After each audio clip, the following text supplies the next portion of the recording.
Hello, I'm Diane from Etive Co, and today I'm going to tell you how I do foundation paper piecing, and we're going to make this simple mountain scene. You'll be able to make it at home because I'm going to include the pattern alongside this video for free. First of all, I'll tell you what equipment you need for paper piecing. You'll need a cutting mat, a rotary cutter, this is what we use to cut the fabric. You'll need some thread. I like to use this Coats polyester thread because it's really strong and that's ideal for paper piecing. But depending on your project, you might prefer to use a cotton thread. You may need to use a seam ripper, but hopefully not. You'll also need something to write with, like a pen or a pencil. You'll need one pin, a pair of scissors, this low-tech piece of equipment, just a piece of card, any old piece of card you find around the house that has a bit of stiffness to it. You're also going to need a sewing ruler. A normal ruler won't work, it needs to be a sewing ruler. You'll notice mine is really worn down in the middle, you can't even see the lines. That doesn't matter because we're just going to be using the ruler for the straight edge. You're also going to need a sewing machine, and mine's to the side of the shot here, you can't see it. Set the stitch to a really short stitch length, and I'll explain why later. I also use an iron to press my seams, it gets them really nice and sharp, that's also out of shot. Now an important part of paper piecing is of course the pattern. Here I've just printed off the pattern onto A4 paper. Before you start sewing, you'll need to cut around the edge of the pattern. And then finally, the most important part, you're going to need some fabrics. I've just chosen these fabrics from my scrap selection. I've got a range of different green fabrics for the mountains and then a blue fabric for the sky. Okay, so now we're ready to begin paper piecing. First, let's take a look at the pattern. As you can see, it's numbered from 1 up to 10, and you'll be working through the pattern, attaching fabrics to each of these different numbered pieces as you go. You'll be attaching the fabrics to the reverse of the pattern, so the image will have the right side of the fabric on the reverse of the pattern. One thing to note is that the printed pattern is the reverse image of what you're going to end up with in the end. So in this example we have the large mountain on the right side of this piece, whereas in our paper pattern the large mountain is on the left side. So just remember that the image is going to be flipped once you've made it. And this is quite a simple pattern because it only contains one section. We can do some more complex patterns, which I'll show you in later tutorials, which involve 2 or more sections, like in this example where we have a section A and a section B. And we would have to work on these 2 sections separately and then join them together. Luckily for our mountain scene, we can work on the whole section at once and we don't have to join any extra sections to it. So now we're ready to begin the sewing. What I like to do before I start sewing is note on the paper which fabrics I'll be putting in which section. So we've got a whole blue sky area and I'm going to mark that on my paper pattern. So I'm going to mark each section that will be sky with an S. If I was doing a more complicated pattern, I'd also mark to show which fabric I'll be using in each of the mountain and foreground pieces as well. But because this is quite a simple pattern, I won't do that today. So as you can see, section 1 is going to be sky. So I'll move that piece out of the way. This is the fabric I'm going to be using for the sky. It's a print fabric, so it's got a right side to it. So this is the right side and this is the wrong side. We want the right side to be facing the table for our first section. So I'll lay the fabric with the right side facing the table. Then I'm going to lay the paper pattern on top of that fabric so that this number 1 piece is entirely covered by the fabric behind it with some excess fabric around the edge, which will give us our seam allowance later on. So the first thing I do is use the pin to pin that fabric into place in piece 1. Now we're going to move on to piece 2. The first thing we need to do is trim the excess fabric and give ourselves a seam allowance. So we take this low-tech piece of equipment, this piece of card, lay it along the line between piece 1 and piece 2, and fold the paper back along the line. And then we're going to cut a 1/4 inch seam allowance along that line using our ruler to help us.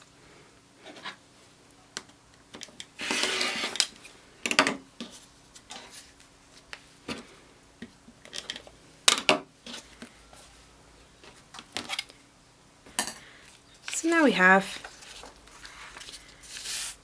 between section 1 and 2, we've cut a seam allowance of a 1/4 inch. Now we can choose our fabric for the second piece. This is going to be a mountain,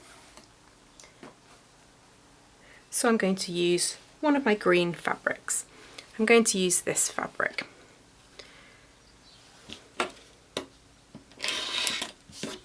So I'm going to use this fabric for number 2. What you need to remember, for every piece after the first one, we want to lay our fabric with the right side facing upwards. Okay, so we lay our fabric on the table with the right side facing upwards. Then take your paper pattern, fold it back along that line, that folded line you just made, and line up the seam allowance you cut with the edge of the new fabric. And I can see through the paper where section 2 goes to. You won't be able to see that with the camera, so I'm drawing it on. I wouldn't usually have to draw it on.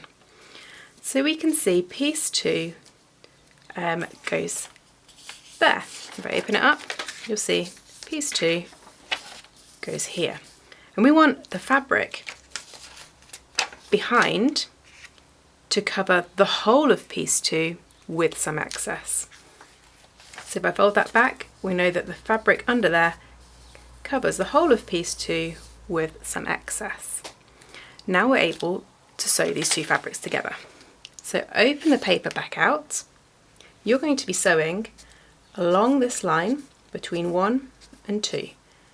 And I like to sew a couple of millimeters extra either side because I think it gives the seam more structure.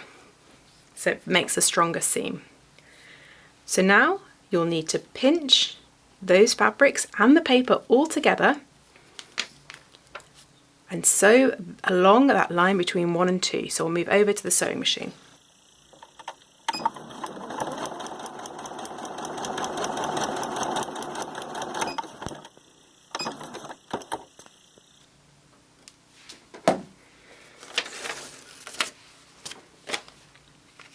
So I've sewn the line of stitching between numbers 1 and 2.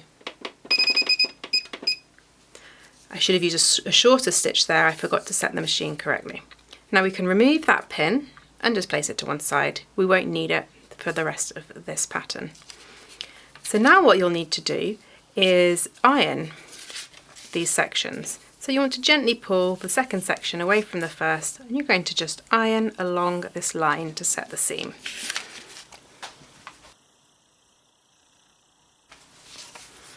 So I've ironed this seam flat, and now we can move on to the next piece. And the next piece will be number 3. So we're going to follow the same process that we used for section 2.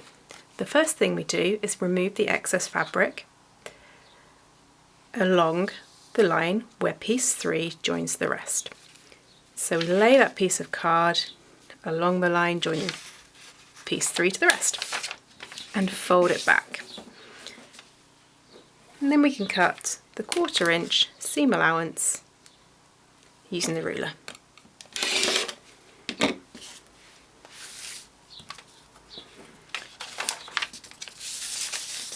Section 3 is a piece of sky.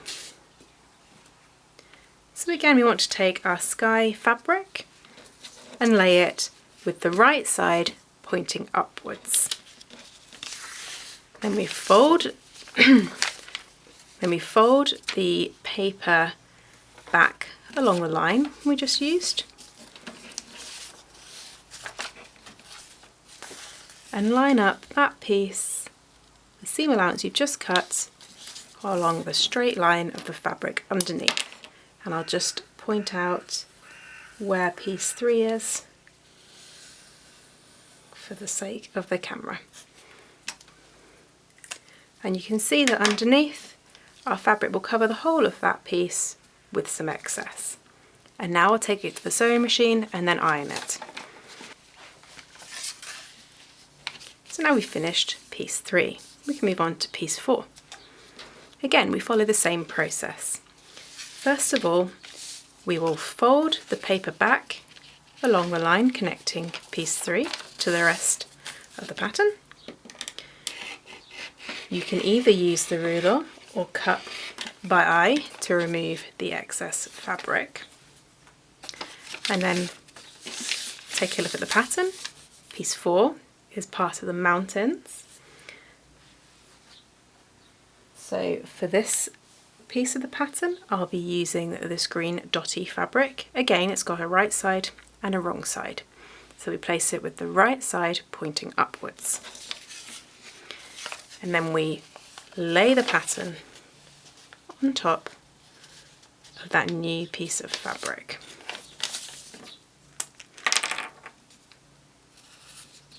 And again, I'm just going to mark piece 4 just so you can see it with the camera.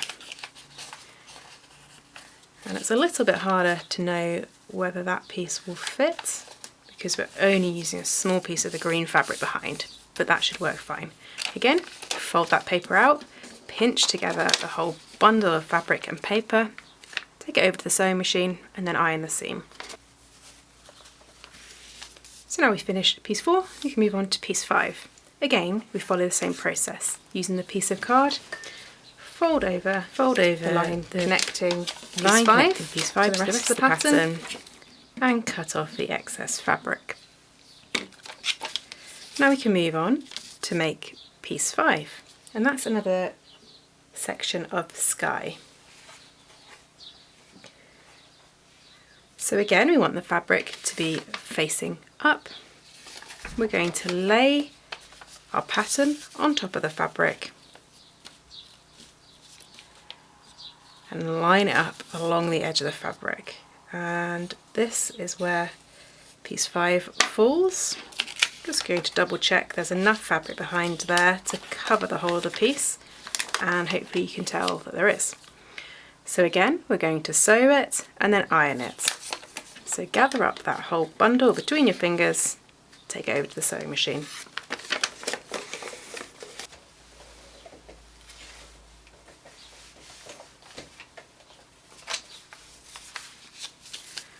So now we're ready to move on to piece 6.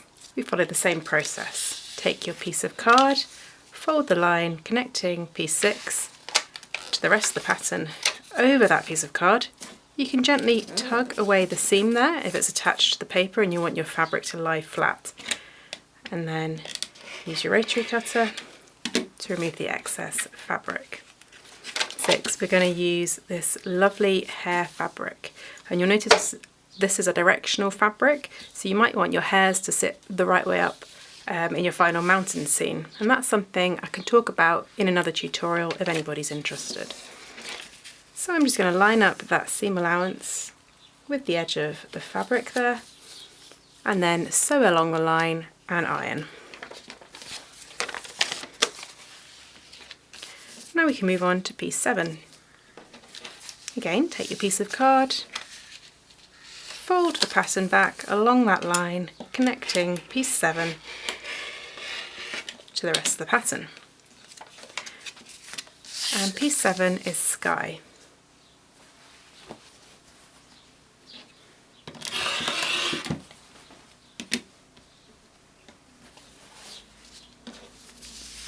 So I'm going to lay my sky fabric facing towards me and then line up the edge of my seam allowance with the fabric underneath.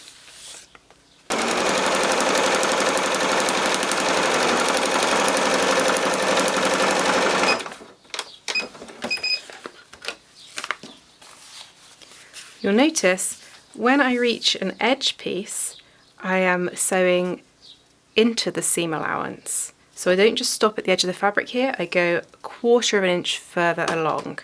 And that will again give you stronger seams when you come to join sections together. So now I'll just iron this piece. So that's section 7 connected. What I'd like to do now is remove this excess fabric just so it doesn't get in the way later.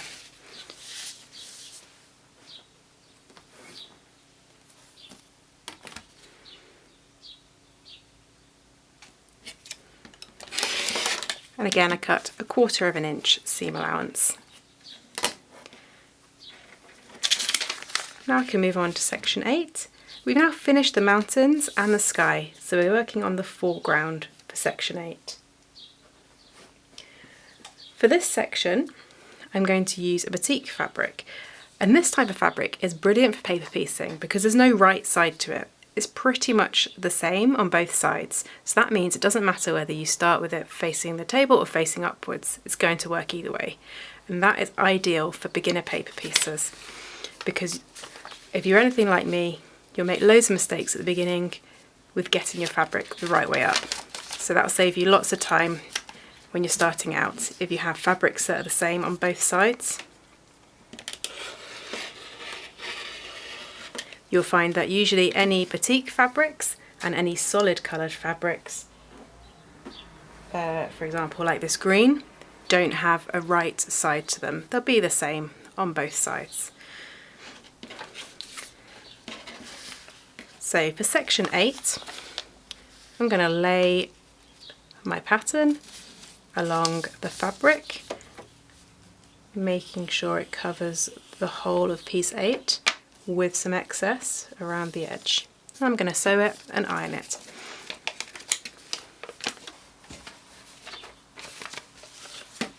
So now I can move on to section 9. Again, fold the paper along the line connecting piece 9 to the rest of the pattern. Cut your seam allowance either by eye or using a ruler. And then I'm going to use this green fabric, so it's a solid colour, it's the same on both sides. I'm just going to lay it flat on the table, take my pattern and lay it along the edge there. This time the piece extends to here, so we're comfortably covering the piece with some excess. Now we're on to our final piece, number 10. So let's cut the excess fabric off of number 9.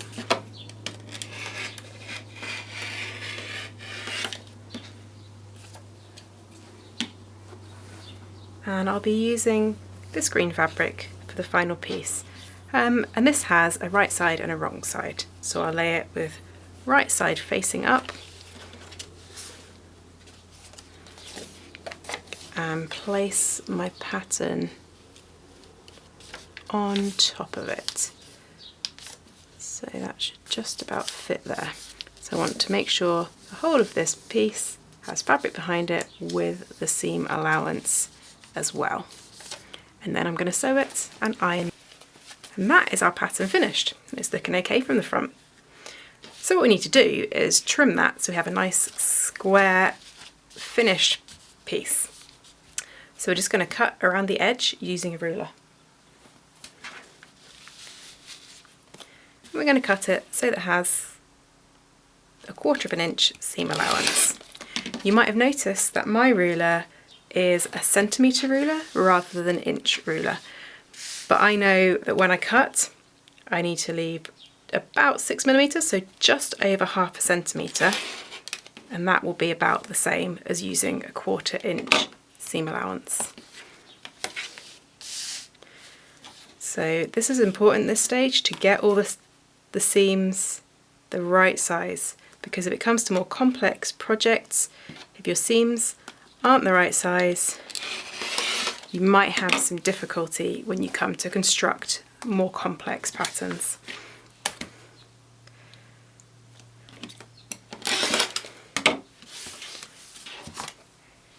Great, so let's have a look at it. And that looks quite good. Sometimes you'll have thread sticking out of your joins here, and you can just take your scissors, grasp hold of the thread and cut off the thread, just being careful not to catch the fabric. But that looks really nice. The only thing left to do is remove the paper.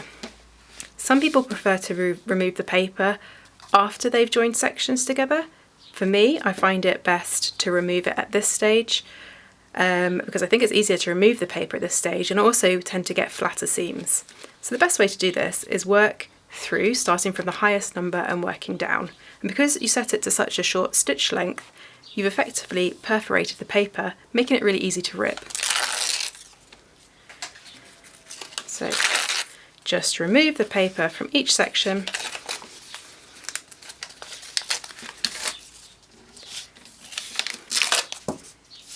If it helps, you can gently tug the fabric underneath to help release the paper a little bit. Just be careful not to damage your seam.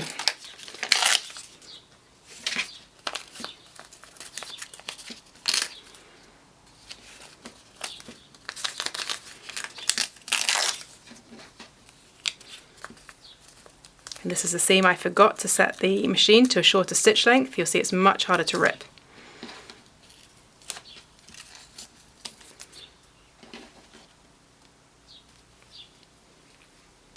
Brilliant. So that's our finished block. And if I lay it alongside the